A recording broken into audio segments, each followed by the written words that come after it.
everybody. It's Dr. Deborah with the How to Love movement. Yes, I'm starting what I think is a revolutionary way of loving, of course, of loving with intention, of teaching people how to love with intention, of teaching people how to love. And I created this curriculum. This old whole idea came to me in response to the what the church represents in the world. And if anything, it would be love. If you want to think about Christ, Jesus of Nazareth, and how he lived his life and the things that he did, it was always about love. How he did, no matter what he did. But it was very clear that he was doing something different than what was being done and his time in response to people in the world, especially poor people, especially needy people, especially handicapped people. He had a very radical way of being and caring and showing how he cared. And what I did was looked at his life, of course, and I'm a family therapist, looked at what we do as therapists, and I immediately saw the parallels. And what I did was created the How to Love curriculum. So if you're interested, Dr. Deborah Speaks at Gmail is my email address if you want to email me. But Liberation Family Ministries is my website. So visit there and reach out to me. And if you would like me to come and teach you and your group and or even just your family how to love, I would love to do that. That would be totally up my alley.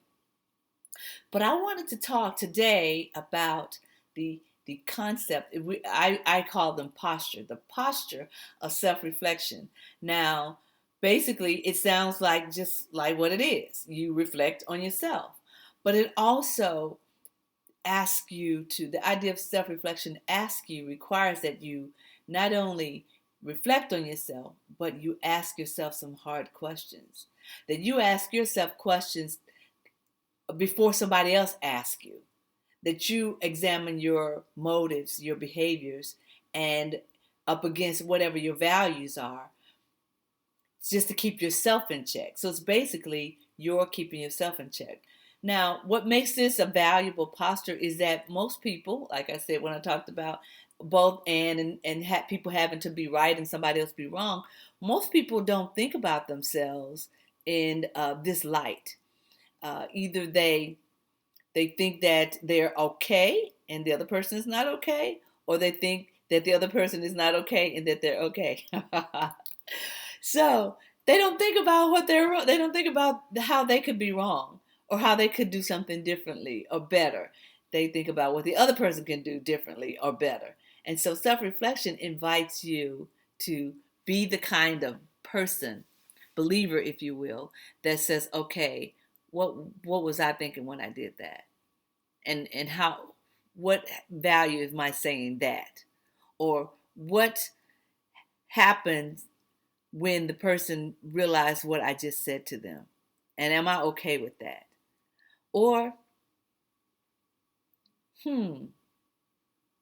when I do something that's valuable, that's good, that helps someone, what was I thinking when I did that? What were my motives when I did that? So it invites you to think about yourself, to consider yourself, and then to correct yourself. It invites you to say, okay, I didn't quite do that like I wanted to. I didn't quite say that the way I wanted to. So you basically, in that moment, you can say, wait a minute, let me fix that. Or you get home and you say, damn, that didn't come out right. You call them or you text them and you say, man, that didn't come out the way I wanted to. This is what I meant. I'm sorry if it blah, blah, blah. That's self-reflection. And the person might say, oh, no, I'm good. No problem. But see, but you don't know that. All you know is something ain't quite right about what I just did or said. And then self-reflection invites self-correction. True, I would say self-reflection is self-correction. Because if you don't change, when you think about yourself and you don't change your response or your behavior, I wonder if you really self-reflected. I wonder if you really like dug in there and said, oh, okay, that was good or that was not so good. And then let me fix that. Um, it's not an easy thing to do because we live in a society, like I talk about, somebody has to be right, somebody has to be wrong. And when you're wrong, people have a way of punishing you for it. And sometimes they punish you when you're right. But either way, it requires you or them or both of you to look at what you did, your part in it. And see, think of this now. This is all about love and teaching people how to love. And can you imagine? And I'm going to ask you to imagine things all the time because I'm trying to invite you to consider the value of these postures. Let's say two friends, girls, or just say girlfriends, and they've been friends since elementary school. And one of them has always taken advantage of the other one, and but they both know it, but they're cool with that. And that could be anything from when they go out, the other one pays more, pays the check most of the time, or when they're shopping, um, the one who basically is being taken advantage of, she'll pick up something to look at, and then that other one will come over, grab it, and say, "Oh, that's cute," and then purchase it for herself. I mean, those kinds of things just has happened all their lives. Now, of course, the one who's being taken advantage of, it's like she always does this, but that's just how she is. So let me find me something else I like. And the one who's doing it is like, she lets me get away with this stuff, so I'm gonna keep doing it. So they're thinking, but they're not changing anything. They're not changing anything. Now, in an ideal world, in my ideal world, the one who's taking advantage of her friend, one day she realizes it. She allows herself to self-reflect. She allows herself to think about what she's been doing all these years and how it's not right. Now, quite honestly, the only way she's going to get there, not the only way. One of the primary ways that people get to self-reflection is it happens to them. I remember one time my sister told me that nothing happens until it happens to you. That's what she told me. Basically, I can't see what's going on with anybody unless that same thing happens to me. And so basically, that's what I'm suggesting for this one particular friend who she's dating a guy who does her the same way she does her friend.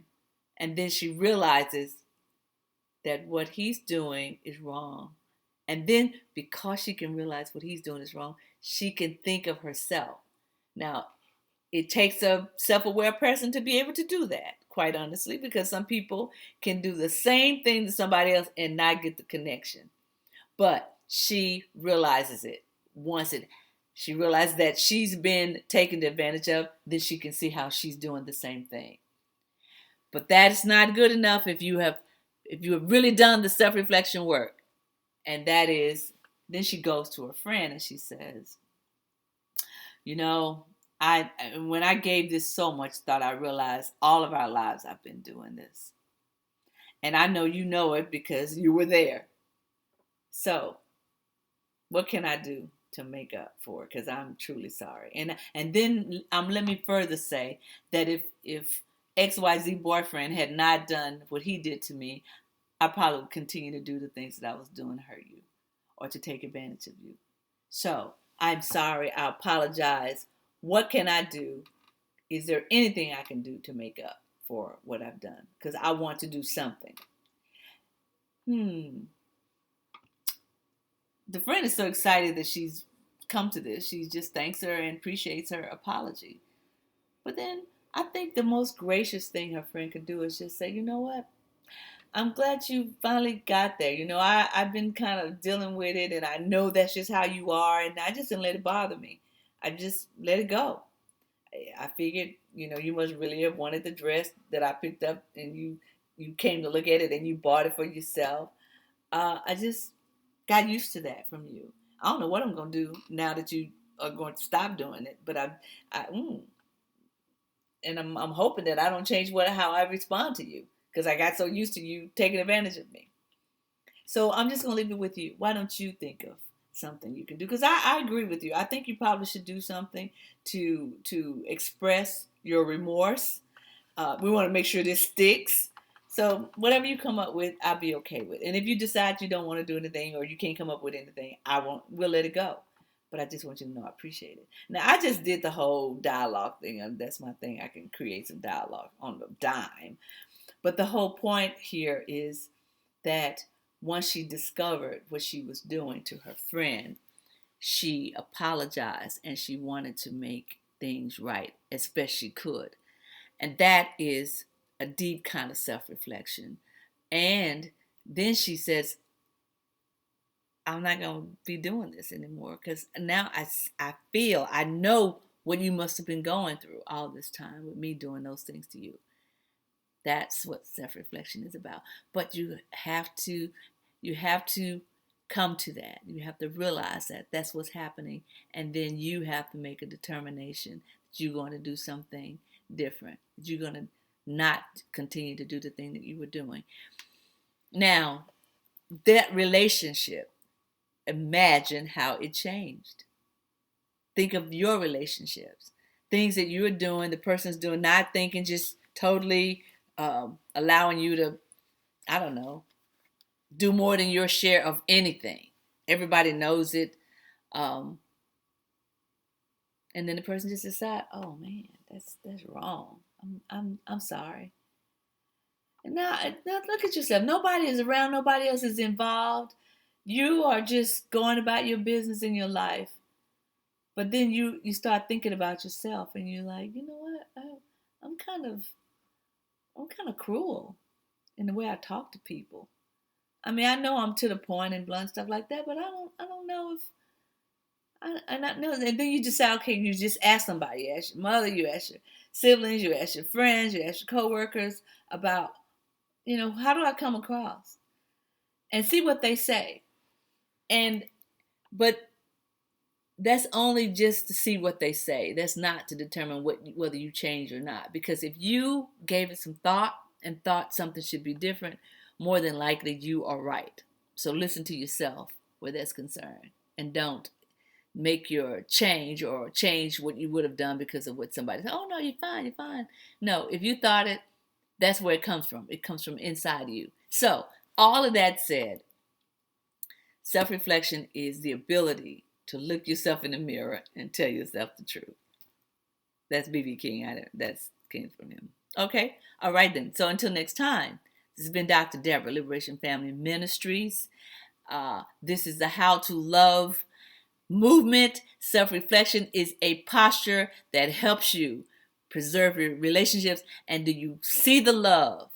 Can't you see the love that was expressed in those relationships when people looked at themselves and they said, oh man, I messed up. Let me do something about that. All right. Till next time, it's been Dr. Deborah. Ciao.